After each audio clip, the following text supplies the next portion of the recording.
সব কিছু ভালো লাগছিল, শুধু দাঁড়িপাল্লার পক্ষে ভোট চাওয়া ছাড়া।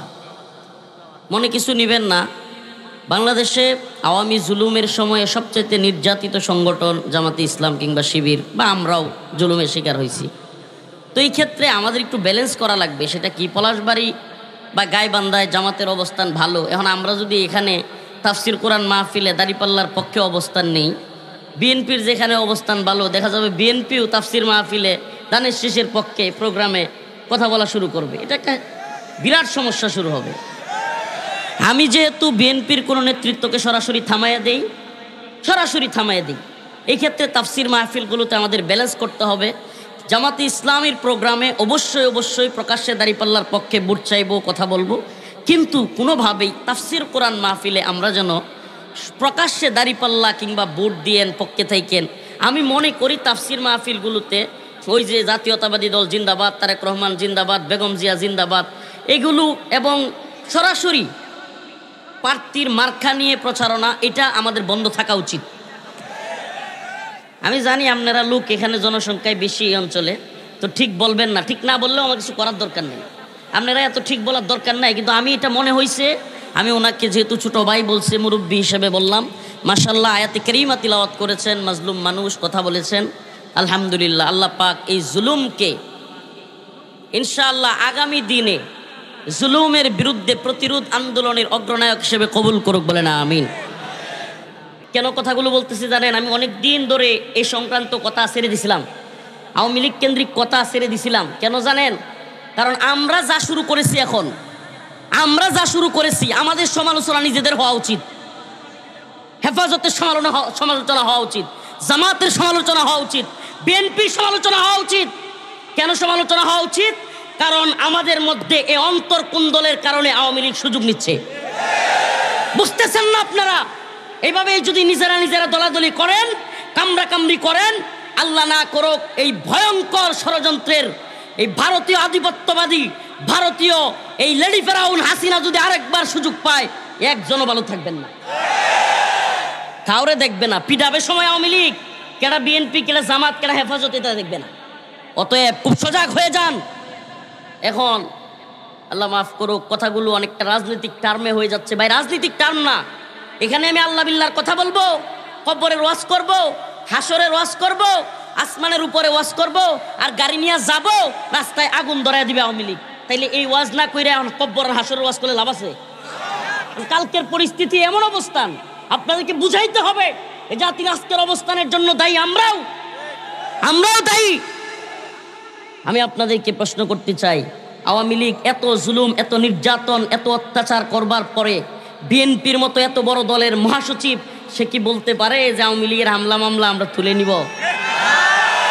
বলতে পারে? ও মুসলমান ইমানদার, বলতে পারে? ভোটের রাজনীতি যদি আপনারা শুরু করেন, আমি আগে এক প্রোগ্রামে বলেছি, তাইলে আগে শেখ হাসিনার পায়ে ধরে মাপ চান, ক্ষমা চান।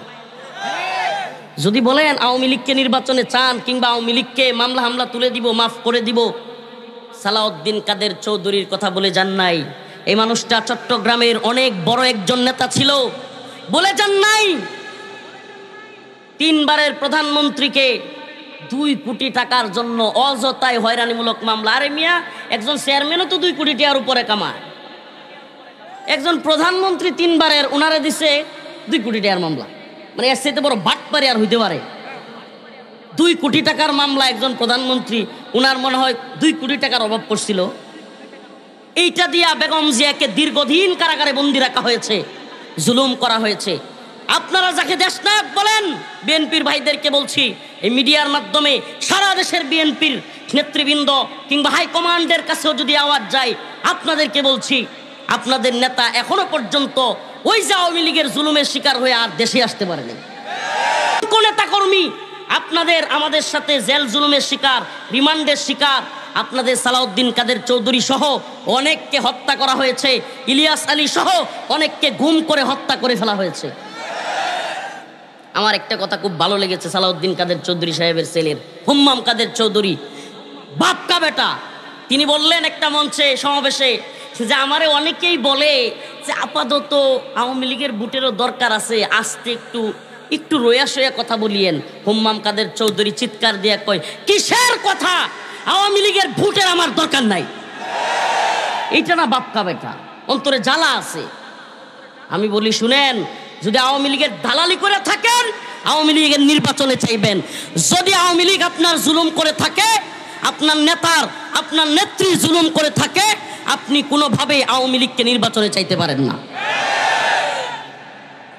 অতএব আমাদের প্রত্যেকগুলো দলের কর্মীদেরকে নেতাদেরকে বলি, প্লিজ আপনারা বুঝতেছেন না ষড়যন্ত্র, কামরা কামড়ি কম করেন। মনে তো করতেছেন কেউ কেউ ক্ষমতায় মনে হয় আয়সা পড়ছি, এত সহজ না গুড়ার ডিম। বিপদে তো নিজেরা পড়বেন।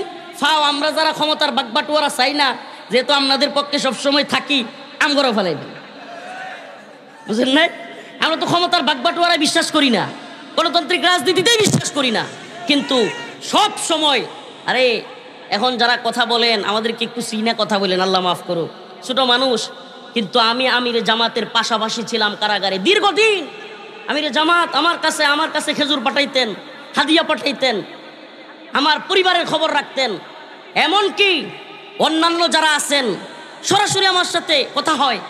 তা আমি সবাইকে বলি একটা কথা, একটা জায়গায় অন্তত একমত থাকিয়েন, একটা জায়গায় অন্তত একমত থাকিয়েন। আওয়ামী লীগ এবং ভারতকে সুযোগ দেন না। ক্ষমতার রাজনীতিতে 4 দিন আগে বন্ধু ছিল জামাত বিএনপি, আজকে শত্রু হয়ে যাচ্ছেন ক্ষমতার জন্য। শত্রু হইয়া এমন জায়গায় যায়েন না যে নিজেরা ডিলাডিলি করতে করতে আবার আল্লাহ না করুক এদেশে ওই ফেসিবাদ ওই জুলুম আবার চাপিয়ে ওঠে। আমার কথা কষ্ট নিচ্ছেন? কথা বুঝতে পারতেছেন? আমাদেরকে সজাগ থাকতে হবে। আমরা একটা সুন্দর দেশ পাইছি। ও মুসলমান, ডক্টর মোহাম্মদ ইউনূসের সমালোচনা করলে এখন কেউ জেলে নেয়? এই কথা বলেন, জেলে নেয়? ডক্টর মোহাম্মদ ইউনূস কিংবা উপদেষ্টাদের সমালোচনা করলে কারণে মামলা হয়। অথচ হাসিনার নামে কিছু বললে ওই একবারে হাইকমান্ডের কিংবা গোপালগঞ্জের কোনো নেতার দরকার নাই। এলাকার যেগুলো লুঙ্গিসিরা নেতা এগুলো আমার নেত্রীরা কি বলছে বাবা, ছিল কি ছিল না? সালনাই কুত্তার বাগানাম ছিল কি ছিল না? তো এই পরিস্থিতি থেকে আমরা মুক্তি পাইছি কি পাই নাই? এখন ওই পরিস্থিতিতে আবার কি যাইবার চাই? বলেন, আবার যাইবার চাই? যদি যেতে না চাই, ক্ষমতার রাজনীতি খুব ভারসাম্যভাবে করবেন। ক্ষমতায় যেতে চান, ইসলামের পক্ষে কাজ করতে চান, অবশ্যই সেটাও খুব ইনসাফের সাথে, তার উপরে যেন জুলুম না হয়। আল্লাহ বুঝার তৌফিক দান করুক, আমল করার তৌফিক দান করুক। একটা জায়গায় একমত আমাদেরকে থাকতেই হবে, একটা জায়গায় একমত আমাদেরকে থাকতেই হবে। আমরা 17 বছর দেখেছি পিলখানায় বিডিআর বিদ্রোহের নামে সেনা অফিসারদের হত্যা দেখেছি। 2013 সালে আলেমদেরকে রাতের অন্ধকারে ডেকে নিয়ে শাপলা চত্বরে ঢুকে রাতের অন্ধকারে লাইটগুলো বন্ধ করে দিয়ে সমস্ত মিডিয়া, দিগন্ত টেলিভিশন, ইসলামিক টিভি, অনেক টেলিভিশন বন্ধ করে দিয়ে রাতের অন্ধকারে নির্মমভাবে শত শত মাদ্রাসার ছাত্র আলেমদেরকে হত্যা করতে আমরা দেখেছি, দেখি নাই? এত এত হত্যা, এত এত নির্যাতন দেখেছি। তারপরেও যদি বাঙালির হুঁশ না ফিরে, তাইলে এই বাঙালির জন্য আল্লাহ না করুক। আল্লাহ বলছে যে জাতি পরিবর্তন হতে চায় না, হয় না, আল্লাহও তাদের পরিবর্তন করে না। ইন্নাল্লাহা লা ইউগাইয়িরু মা বিআনফুসিহিম, ইন্নাল্লাহা লা ইউগাইয়িরু মা বিকওমিন হাত্তা ইউগাইয়িরু মা বিআনফুসিহিম। ওই আল্লাহ ওই জাতিকে পরিবর্তন করেন না যে জাতি নিজেরা পরিবর্তন হয় না, চায় না। তা আমরা পরিবর্তন চাই কি চাই না? আমরা চাই এদেশে সাম্য, ইনসাফ, ভ্রাতৃত্ব প্রতিষ্ঠা হোক। কথা কয় না? আরে পলাশবাড়ির মুসলমান আমাদের নেত্রকোনায় কয় হিতলা হয়ে গেছে গা, ঢাকায় কয় পুতায় গেছে। আপনারা কি শীতের রাইতে পুতায় গেছেন নাকি? কথা বলেন না কেন? একটা ইনসাফের সমাজ, একটা কোরআনের সমাজ, ইসলামী মূল্যবোধের সমাজ, একটা ইনসাফের রাষ্ট্র যেখানে চাঁদাবাজি, টেন্ডারবাজি, দুর্নীতি, অনিয়ম, সুদ, ঘুষ, খারাপ কাজ, মানুষকে হত্যা করা, জুলুম করা, নির্যাতন করা, এগুলো থাকবে না। একটা শরিয়ার ভূমি আমরা চাই কি চাই না? আল্লাহ তাআলা এই ভূখণ্ডকে শরিয়ার ভূমি হিসেবে কবুল করুক, জোরে বলেন আমিন। আয়াতে কারিমাত কষ্ট নিছেন? একটু আউট কিছু কথা বলে ফেললাম। কেন বললাম এটাও বলি। আগামীকালকের যে পরিস্থিতি শেখ হাসিনার রায়কে কেন্দ্র করে, এটা অনেকেই জানে না। আলহামদুলিল্লাহ বলেন। এই যে লেডি ফেরাউন, আমি এদেরকে বলি, আরে বলি লেডি ফেরাউন, ফেরাউনের মহিলা ভার্সন লেডি ফেরাউন, নাম হলো শেখ হাসিনা। এই লেডি ফেরাউন খুনি হাসিনার আগামীকালকে কিংবা অচিরেই ইনশাআল্লাহ ফাঁসির রায় হইতে পারে। আলহামদুলিল্লাহ বলেন, আরো জোরে বলেন আলহামদুলিল্লাহ। আল্লামা সাঈদী রাহিমাহুল্লাহর ফাঁসির রায় দিয়েছিলিস তোরা, আজকে আল্লাহ তাআলা তোদের পরিণতিও দেখায় দিচ্ছে। উলামায়ে কেরামের নামে ফাঁসির রায় দিয়ে মজা নিত ওই যে শামসুদ্দিন চৌধুরী মানিক, সে একদিন টকশোতে বলছিল যে আমার জীবনের একটাই খারাপ লাগা কষ্ট যে আমি সাইদিরে দিলওয়ার হোসেন সাইদিরে ফাঁসি দিতে পারলাম না, দেখে যাইতে পারলাম না। আল্লাহ তাআলা সুবহানাল্লাহ এক এই শামসুদ্দিন চৌধুরী মানিকের পরিণতি দেখায়া মুমিনের অন্তরে প্রশান্তি দিয়েছে। সুবহানাল্লাহ ওয়াবিহামদিহি। কেমন প্রশান্তি, আল্লাহ কেমন প্রশান্তি দেখাইছে, এর এমন ভয় পাইছে, ভয় পায়া ভারতের একটা কি নিয়ে কলাপাতা নিয়ে শুয়ে আছে, আবার ওই কলাপাতা থেকে ধরে নিয়ে আসছে, পাবলিক করে বিসি বরাবর লাথি মারছে। মিথ্যা কথা না, সুবহানাল্লাহ। আল্লাহ তাআলা দেখাইতেছে যে জালেমদের পরিণতি কি। হাদিস শুনেন, হাদিস আল্লাহ রাসূল সাল্লাল্লাহু আলাইহি সাল্লাম বলেছেন, ইয়াউমুল আরাফা, আরাফার ময়দানে যে সমস্ত হাজী সাহেবরা যাবে, ওখানে যে সমস্ত হাজী সাহেবরা আল্লাহর কাছে দোয়া করবে যে আল্লাহ আপনি আমাদেরকে ক্ষমা করে দেন, হাজী সাহেবরা ইয়াউমুল আরাফার ময়দানে যা চাবে চোখের পানি ছেড়ে দিয়ে অন্তর থেকে, হাদিসে পাকের মধ্যে আসছে আল্লাহ পাক তাকে তাই দিবেন। ইল্লা জালেম, জালেমকে আল্লাহ ক্ষমা করবেন না। আরাফার ময়দানে যদি কান্না করেও দোয়া করে, জালেমকে আল্লাহ ক্ষমা করবেন না। তাইলে জুলুম থেকে আল্লাহ তাআলা আমাদেরকে হেফাজত করুক, জালেম হওয়া থেকেও আল্লাহ আমাদেরকে হেফাজত করুক। যাক, একটু বিচ্ছিন্ন কথা বলে ফেললাম, কিন্তু কথাগুলো বলতাম না যে আমরা যেই পরিণতির মধ্যে দাঁড়িয়ে আছি এই ব্যাপারে আপনাদেরকে সতর্ক করলাম। কি করলাম? সতর্ক করলাম। আওয়ামী লীগের যদি কোনো লোক থাকেন কিংবা আমার মাইকের আওয়াজ যায়, শেষ কথাটা আপনাদেরকেও বলি, শুনেন শুনেন।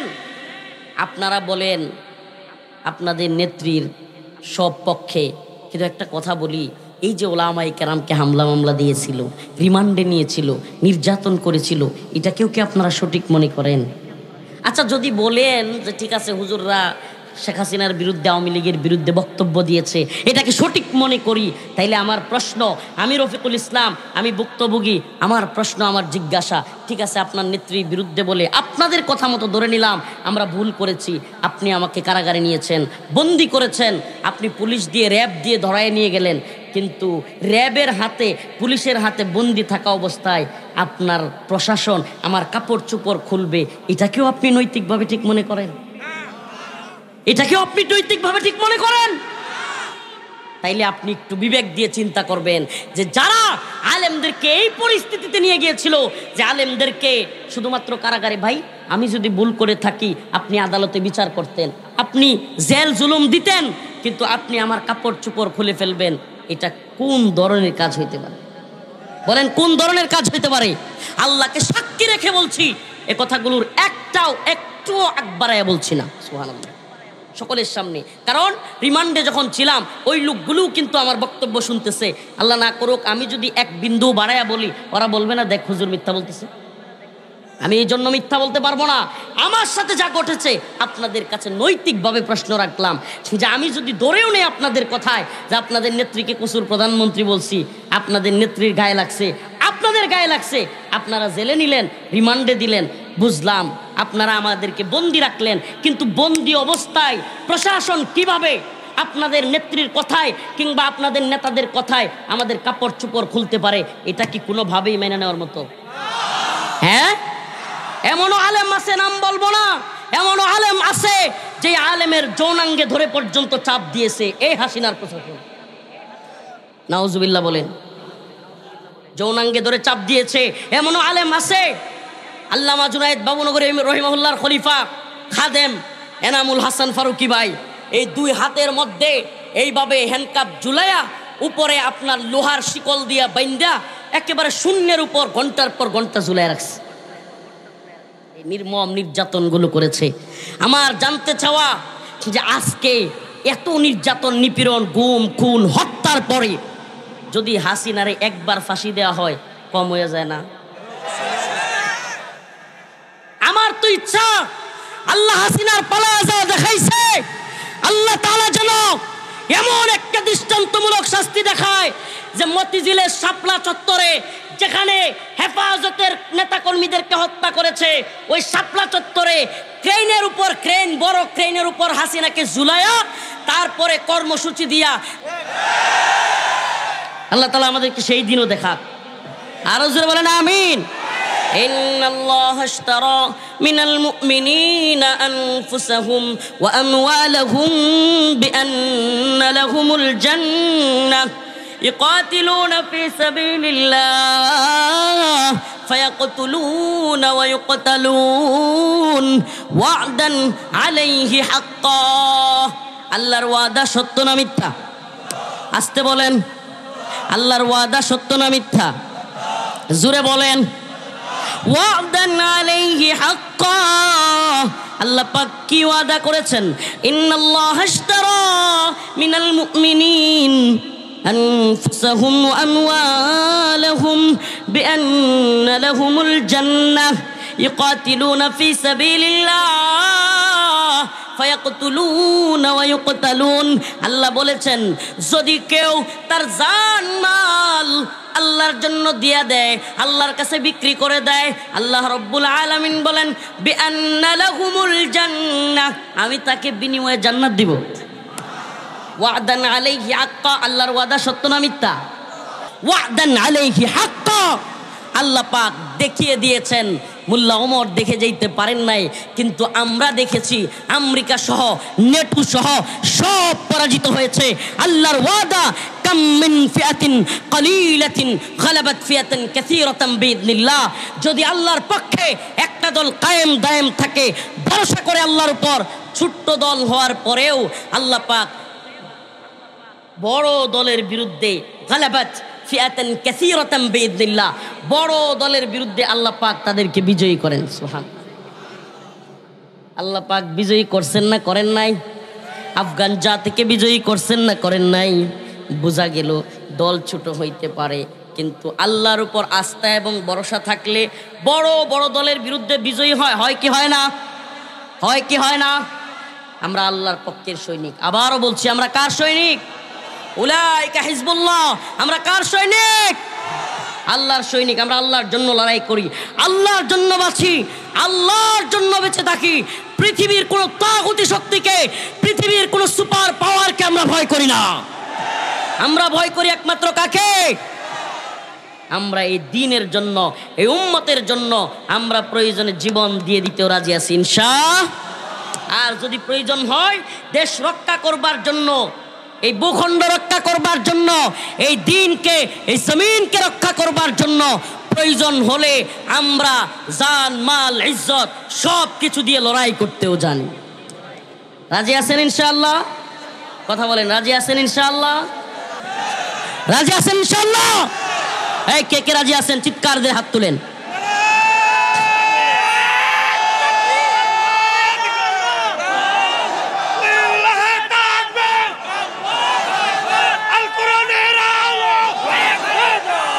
হযরতে মিকদাদের মতো আমাদের কিছু সাহাবীওয়ালা ঈমান দরকার, সাহাবীওয়ালা আদর্শিক ঈমান দরকার।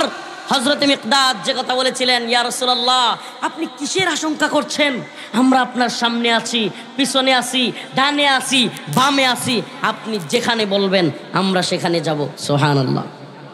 আমি জিজ্ঞেস করতে চাই, আজকের যেই ভালোবাসা আপনারা দেখালেন, এত হাজার হাজার মানুষ, আল্লাহ না করুক আগামীকালকে আবারও যেন, আল্লাহ না করুক আবারও যদি সাইদি রহিমাউল্লাহর মতো, মাওলানা মামুনুল হক দামাত বারকাতুহুমের মতো, কিংবা আমরা যারা কারাগারে ছিলাম আমাদেরকে আবারও যদি আল্লাহ না করুক কোনো জালেম আবারও যদি কারাগারে নিতে চায়, উলামায়ে কেরামকে জেলে নিয়ে, রিমান্ডে নিয়ে নির্যাতন নিপীড়ন করতে চায়, আপনারা কি বরদাস্ত করবেন?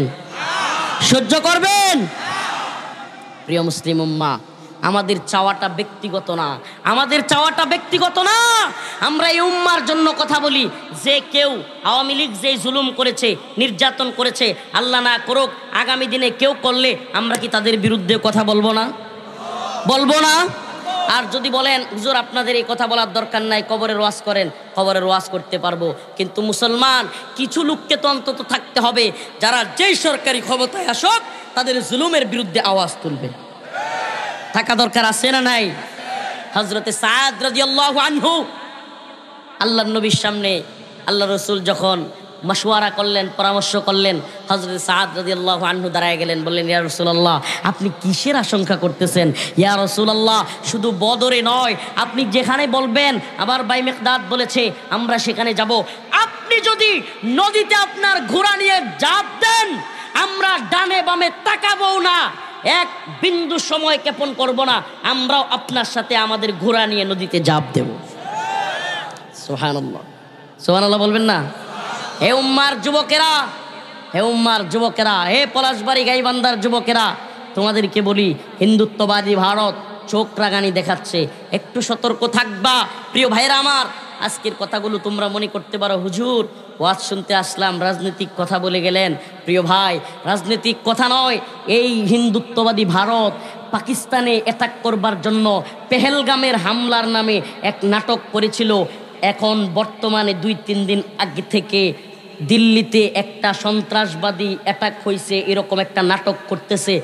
যতটুকু আমরা শুনতেছি, আল্লাহ না করুক বাংলাদেশের দিকে দায় চাপায়া দিয়া বাংলাদেশে হাসিনাকে প্রতিষ্ঠা করবার জন্য এদেশের মুসলমানদের উপর নির্যাতন নিপীড়নের একটা প্ল্যানিং এরা করতেছে।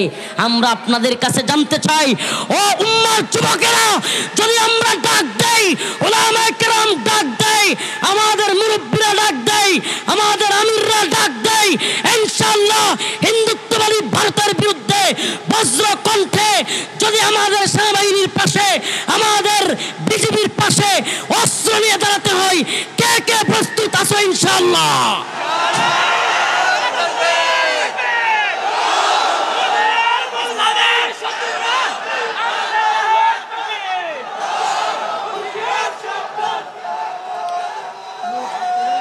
আমার মুখের কোনো কথা বলছি না, ও মুসলমান ইমানদার, আমার মুখের কোনো কথা বলছি না, আল্লাহ পাকের কথা বলছি। আল্লাহ বলেন তুমি যে জানমালটা দিবা, জান্নাতে যাইবা, এটার মাধ্যমটা কি? ইউকাতিলুনা ফি সাবিলিল্লাহ, আল্লাহর পথে কিতাল। কার কথা এটা? এ বলেন না কার কথা? তুমি যে জীবনটা দিবা, তুমি যে জানমাল কুরবানি করবা, এটা গণতন্ত্রের পথে, সমাজতন্ত্রের পথে, মুরতাদ হওয়ার পথে, সেকুলারিজমের পথে, সুশীলতার পথে, নাস্তিকবাদের পথে, নাকি আল্লাহর পথে? বলেন কার পথে? ইউকাতিলুনা ফি সাবিলিল্লাহ, আল্লাহর পথে জিহাদ কিতাল করতে হবে। ফায়াকতুলুনা ওয়া ইউকতালুন, শুধু মার খাওয়া না, মার দেওয়াও সুন্নাহ। ফায়াকতুলুনা ওয়া ইউকতালুন, যেমন আমরা ইসলামের জন্য জীবন দিব, ইসলামের জন্য মার খাবো, দ্বীনের জন্য প্রয়োজনে। এটা কার কথা? শুধু মায়ের খান নাই সাহাবাই কেরাম, শুধু রসুল সাল্লাল্লাহু আলাইহি সাল্লাম মায়ের খান নাই, সাহাবাই কেরাম শুধু মার খান নাই, খালিদ বিন ওয়ালিদ মার খান নাই। মুতার প্রান্তরে খালিদ বিন ওয়ালিদ একটা নয়, দুইটা নয়, অনেকগুলো তরবারি কাফেরদেরকে কচু কাটা করতে করতে ভেঙে ফেলেছিলেন। আমরা সেই খালিদ বিন ওয়ালিদের উত্তরসূরি, আমরা সেই মুহাম্মদ বিন মাসলামার উত্তরসূরি, আমরা সালাউদ্দিন আইয়ুবের উত্তরসূরি, আমরা মুহাম্মদ বিন কাসিমের উত্তরসূরি।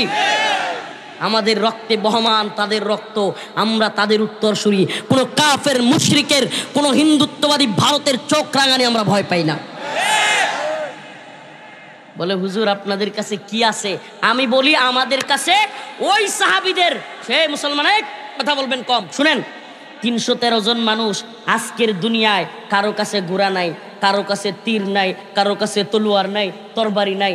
যদি এই জামানায় 313 জন মানুষ 1000 মানুষের বিরুদ্ধে, যাদের অস্ত্র আছে, অস্ত্রসজ্জায় সজ্জিত, ঢাল আছে, তলোয়ার আছে, তরবারি আছে, মিনজানিক আছে, ক্ষেপণাস্ত্র আছে, এরকম 1000 জন সশস্ত্র লোকের বিরুদ্ধে 313 জন, যাদের ঘোড়া নাই, যাদের তীর নাই, তলোয়ার নাই, এমন একটা 313 জনের বাহিনী যুদ্ধ করতে যায়।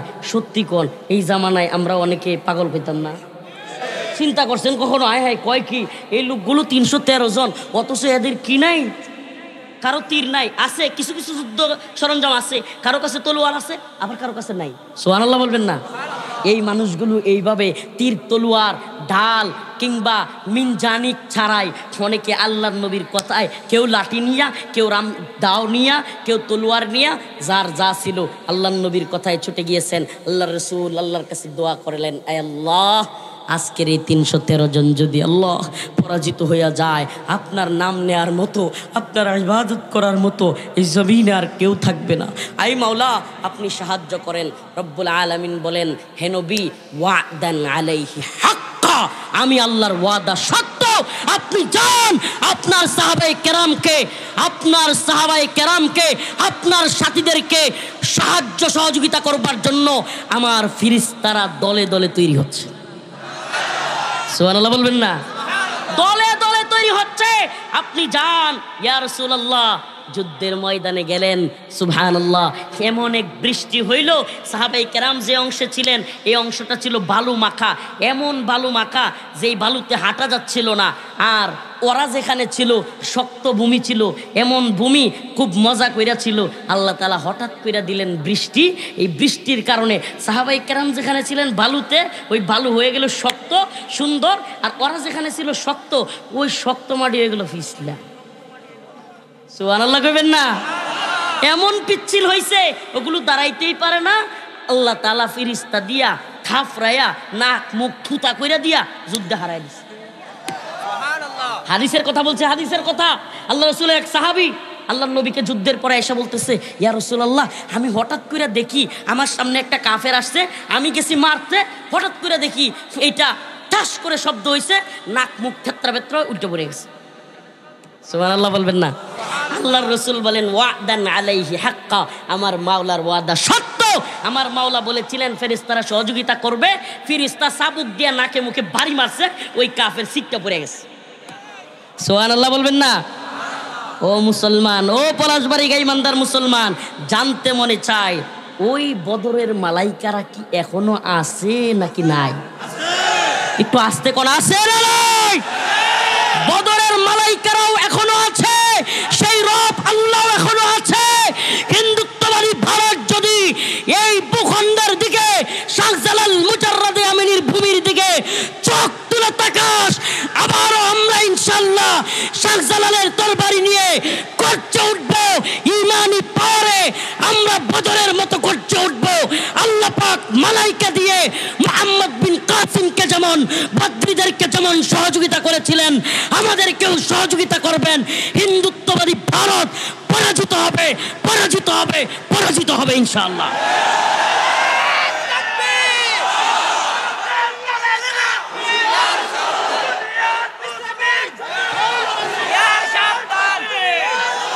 আমরা সাবধান করে দেই, যদি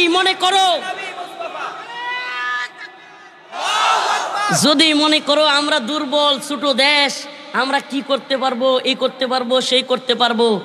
আরে যেই জাতি তারপরে মৃত্যুর পরে জানাজাটা পর্যন্ত পড়তে দেয় নাই, দেশ বরণ্য প্রখ্যাত আলোচক ওয়াইজ, সকলের মাথার সেরে তাজ আল্লামা সাইদি রহিমাহুল্লাহকে হত্যা করেছে।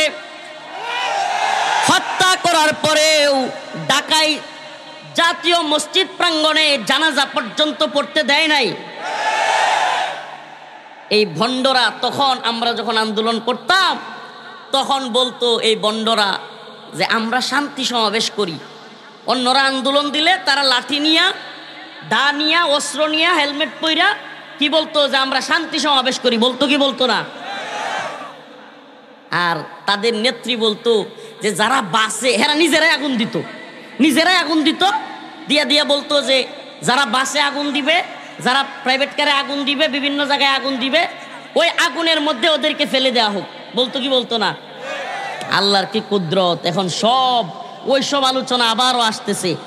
আজকে যারা সারা দেশে 13ই নভেম্বর লকডাউনের নামে বাসে আগুন দিচ্ছে, গাড়িতে আগুন দিচ্ছে, কাভার্ড ভ্যানে আগুন দিচ্ছে, বিভিন্ন জায়গায় আগুন সন্ত্রাস করতেছে, ওই শেখ হাসিনার কথা মতো তো এদেরকে এখন আগুনে ধরে ফেলে দেওয়া উচিত। আজকে যখন হাজার হাজার মানুষের জীবনের মধ্য দিয়ে, জেল জুলুম রিমান্ড নির্যাতনের মধ্য দিয়ে শত শত মানুষের আহত হওয়া, নিহত হওয়ার মধ্য দিয়ে, সেই হেলিকপ্টার থেকে গুলি, রাস্তায় ছোট ছোট বাচ্চাদের উপর গুলি, আলেমদেরকে ঘুম খুন নির্যাতন নিপীড়ন, ও বাংলাদেশের মানুষ এত তাড়াতাড়ি ভুলে গেছেন? এত তাড়াতাড়ি ভুলে গেছেন? এই তাফসীর কোরআন মাহফিলগুলো করতে দেয় নাই।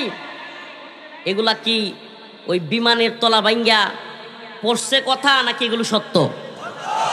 বলেন, এগুলো কি সত্য না মিথ্যা? আমার সাথে তাল মিলানোর দরকার নাই।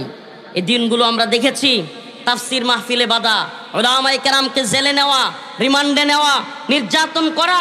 আল্লামা সাইদি রহিমাহুল্লাহ, মাওলানা মামুনুল হক দামাত বারকাতুহুম, কিংবা আমাদের পক্ষে কেউ স্ট্যাটাস দিলে, ফেসবুকে লিখলে পর্যন্ত তাকে ধরে নিয়ে যাইত।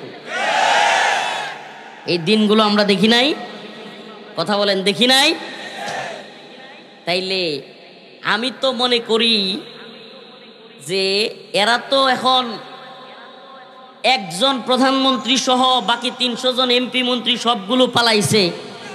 এখন যেই নেত্রী পালায় গেছে, তাদের পক্ষের দালাল বাটপাররা দেশে ওই যে কি লুঙ্গি সিরা নেতা কিছু আছে, যেগুলা মনে করেন এলাকায় থাকতে পারে না।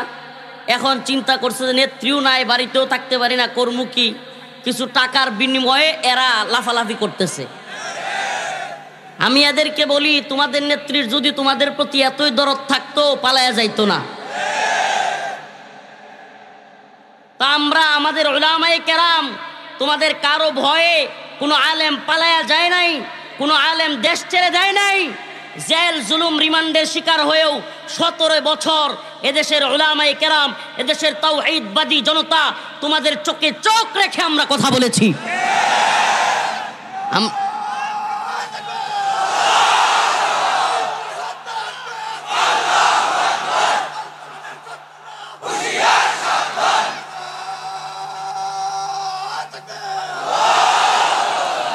শত শত আলেমকে জেলখানায় নিয়েছে, রিমান্ডে দিয়েছে। এই কথা কি সত্য না মিথ্যা? শত শত মানুষকে গুলি করে হত্যা করেছে। এই কথা কি সত্য না মিথ্যা? গুম, খুন, নির্যাতন, নিপীড়নের অভয়ারণ্যে তৈরি করেছিল এই দেশকে। সত্য না মিথ্যা? প্রিয় ভাইরা আমার, এত নির্মম পরিস্থিতি তৈরি করবার পরেও উচিত তো ছিল যদি একটুও মনুষ্যত্ব থাকতো, বিবেক যদি এক বিন্দু থাকতো, বিবেক যদি বিন্দু মাত্রও থাকতো, উচিত তো ছিল নিজের ভুল বুঝা মানুষের কাছে ভুল স্বীকার করা, আমার ভুল হয়ে গেছে, জাতির কাছে ক্ষমা চাওয়া। আওয়ামী লীগের সকল নেতাকর্মীদের উচিত ছিল যে আমাদের ভুল হয়েছে, আলেমুল আমাদেরকে নির্যাতন করা, হামলা মামলা দেওয়া, গায়েবী মামলা দেওয়া, জানাজায় গ্রেফতার করা, আলেমদেরকে বেরি পড়ায়া, এরপরে বেরি পড়ায়া, হাতে হ্যান্ডকাপ পড়ায়া এভাবে আদালতে তোলা আমাদের অন্যায় হয়েছে, ভুল স্বীকার করা। একটা আওয়ামী লীগকে দেখছেন, এই কথা বলবেন না তো প্লিজ, একটা আওয়ামী লীগকে দেখছেন আজ পর্যন্ত অন্তর থেকে অনুশোচনা বোধ হয়েছে? সত্যি বল, আমি দেখি নাই। আমার আশপাশে আত্মীয় স্বজন কিংবা কাছে যেগুলো ছিল, একটা কেউ দেখি নাই যে একটুও অন্তরের ভিতরে অনুশোচনা বোধ আছে। আসলে এদেরকে দেখলে মনে হয় এদের বিবেকে কুত্তা পেশাব করে দিছে। যদি বিবেক বোধ ন্যূনতম থাকতো, যেই নেত্রী তার পরিবার সহ সবাইকে নিয়ে সেভ এক্সিট করে চলে যায়, ওই নেত্রীর পক্ষে ছাগলের 3 নাম্বার বাচ্চার মতো লাফাইতো। বুঝছেন, আমাদের এলাকায় আমরা দেখি ছোটবেলায় যে সব ছাগলের 3টা বাচ্চা হয়ে যায় না, এই 3টা বাচ্চা হয়ে যাওয়ার পরে বাট তো থাকে 2টা। কয়টা? 2 বাট। তো 2 বাটে 2টা ছাগলের বাচ্চা দুধ খায়, আর একটা হুদায় লাফায়। তো এখনো যেগুলো বাংলাদেশে লাফাইতেছে এগুলো হলো ছাগলের 3 নাম্বার বাচ্চা। যেগুলো খাইছে এগুলো কিন্তু পালাইছে, বুঝেন নাই? যেগুলো খাইছে এগুলো কি করছে? যেগুলো ছিল সুবিধাবাদী এগুলো কি করছে? এখন যেগুলো খায়ও নাই পায়ও নাই, ছাগলের 3 নম্বর বাচ্চা এগুলো লাফাইতেছে। কি করে নাই? খায়ও নাই পায়ও নাই। এখন কি করতেছে? আল্লাহ এদেরকে হেদায়েত দান করুক। আরো জোরে বলেন আমিন। যদি হেদায়েত কপালে না থাকে ধ্বংস করে দিক। এরা আল্লাহ মাফ করুক, কষ্ট নিচ্ছেন।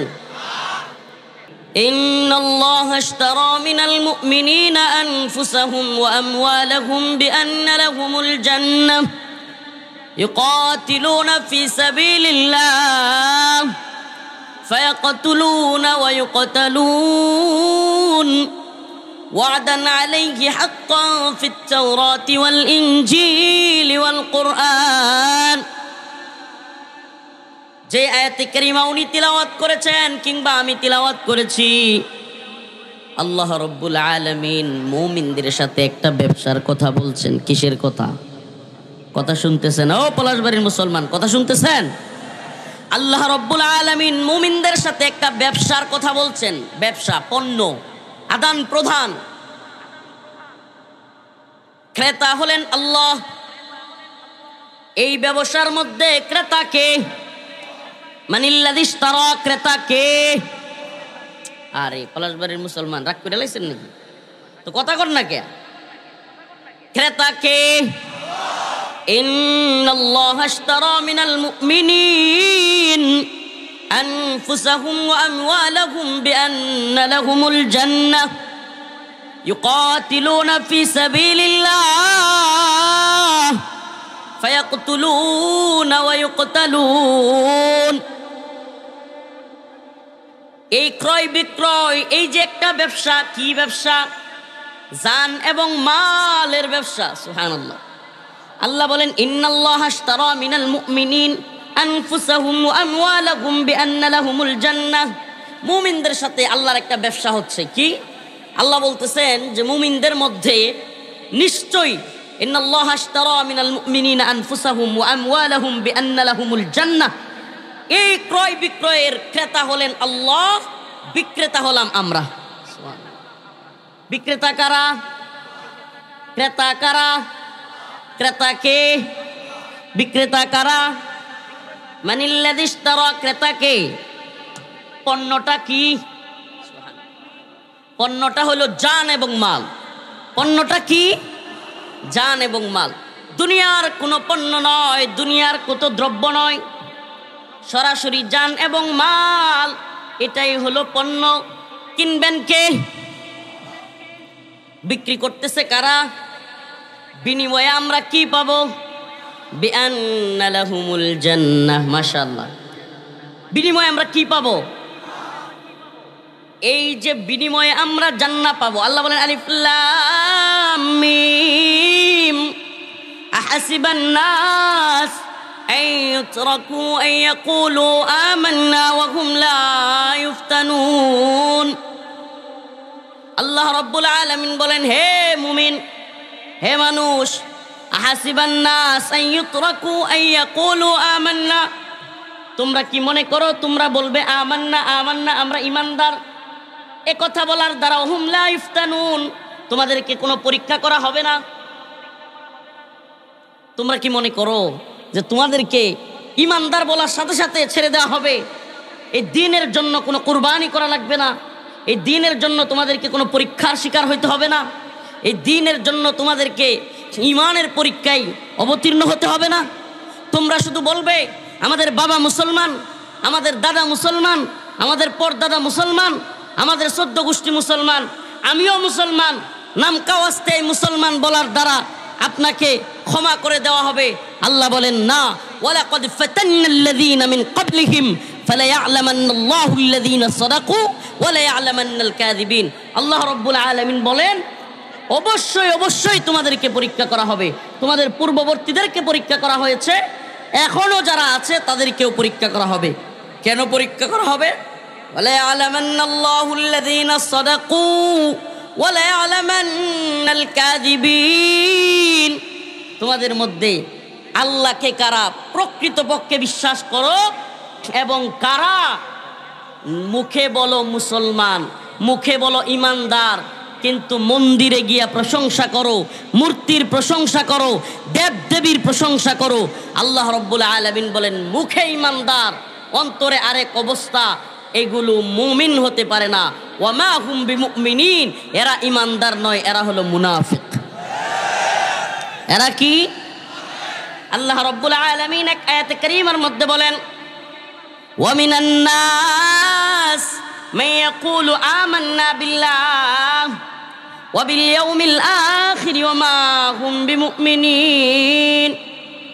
আল্লাহ রাব্বুল আলামিন বলেন, মানুষদের মধ্যে এমন কিছু মানুষ আছে, ইয়াকুলু আমান্না বিল্লাহ, এরা বলে আমি ইমানদার ইমানদার, মসজিদে গিয়া বড় ইমানদার, মাহফিলে গিয়া ইমানদার, খানকায় ইমানদার, জানাজায় গেলে আরো বড় ইমানদার।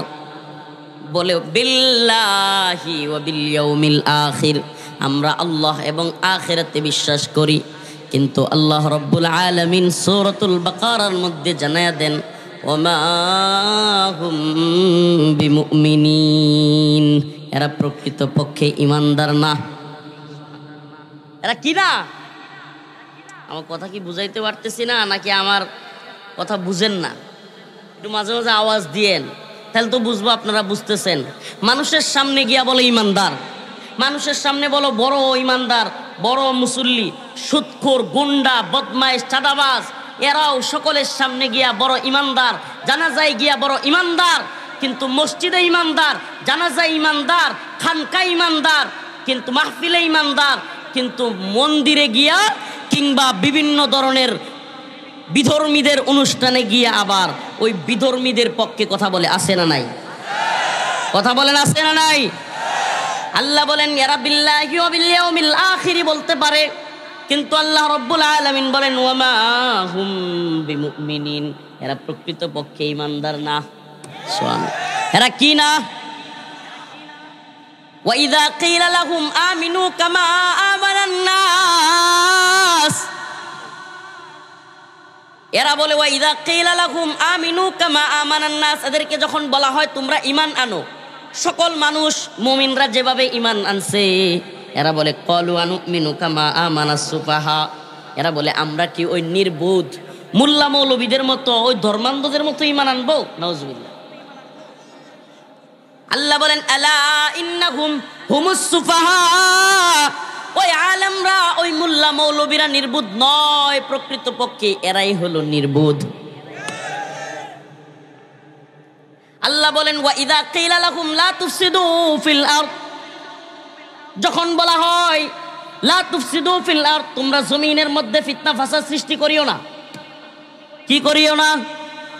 ওয়া ইযা কিলা লাহুম, যখন তাদেরকে বলা হয় লা তুফসিদু ফিল আরদ, তোমরা জমিনের মধ্যে ফিতনা ফাসাদ সৃষ্টি করিও না,